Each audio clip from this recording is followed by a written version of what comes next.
Hello everyone, this will be my second video, which is a short video on creating assignments within the GoReact platform. This will be very short and somewhat very easy.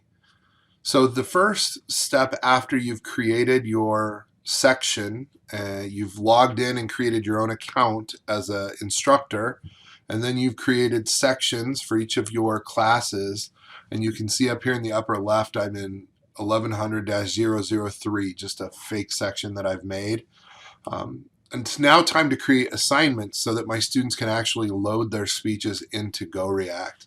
So I'm going to be in the section that I want to create an assignment for, and then I can create assignment. And I'm guessing that most of you are at the informative presentations, so you would just label informative presentation. It's a standard assignment. We're not doing multiple student submissions at the same time for a group presentation or anything like that. So it's standard.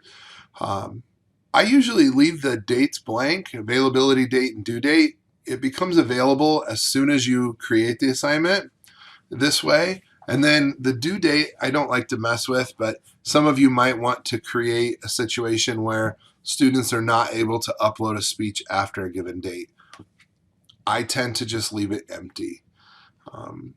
So you can choose to have these other things like a time limit. I like to allow presenter slides in case somebody is going to be using PowerPoint or something like that, and you want them to attach the PowerPoint slides and that slide deck into the video. You can do that. If you have a rubric that you'd like to add, you can add rubrics, you can add recording instructions. There's all kinds of things that you can add here at the beginning, and as you set up your assignment, you might click into these and figure out what some of those are. Marker sets are these little tiles that you can use that are shortcuts for feedback as you do presentations, and you can see that I had several that I've set up for various courses and various speeches.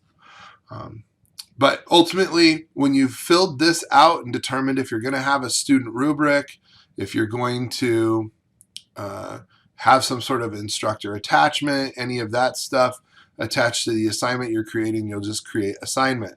You'll notice that it gets created over here on the left-hand side of the course. And then as you create more and more assignments, if you get to a point later in the semester where you have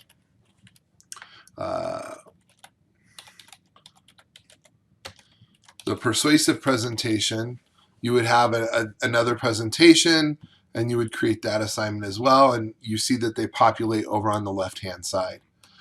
Once you have your assignments populated, if you ever want to go back and edit them, you can. So don't feel like you have to get it perfect the first time, but it is important that before student submission, you have the assignment edited and created with all the requirements and whatnot that you want. You can always delete the assignment and create a new one, but you can edit as well, and that's always important.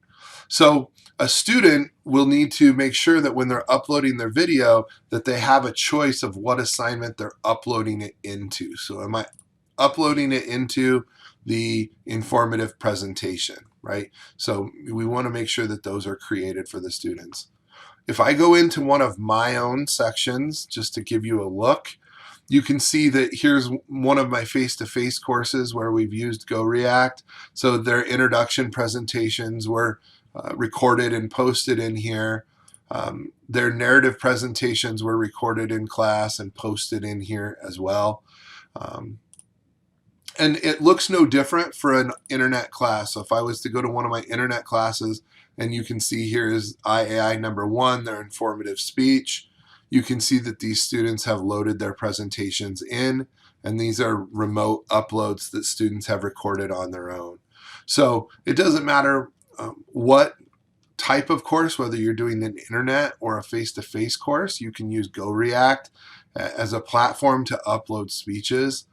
And if I come back here, if I was to click in to show some of the things that are posted on here, okay, so you can see that You have the ability, once a student uploads their video, where you can put comments into this, whatever you want to say. And then you also have the ability to, if you want, create rubrics that are on here. And there are various kinds of rubrics that you can either load or create within GoReact. And then you also have the ability to do self-assessments within GoReact as well. So as you become more versed and talented at using the platform, you can begin to use it in a variety of different ways. You can even have students who will self-assess one another, and that might become very helpful as we're transitioning to this online environment, where you might want to go in and have several students. Let's see if I go back to a past term. Let's see if I can find one where you might have a situation where you might want to have multiple students, so you can see Abby is making comments here. If I scroll down, it looks like it's just Abby and myself. Oh, Kiara posted some comments down here at the bottom as well.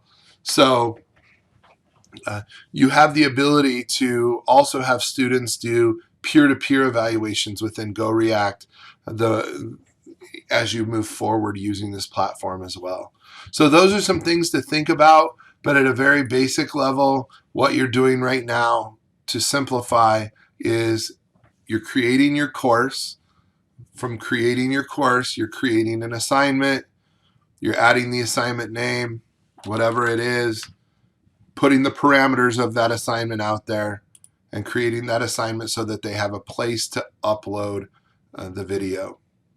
I'll have to create another video about uploading presentations from the student end, and that will be coming shortly. Maybe that'll be video 3 or 4, but continue to check back, and I will have some more videos for you shortly. Hopefully everybody's doing well. Stay safe out there, and we'll be in touch.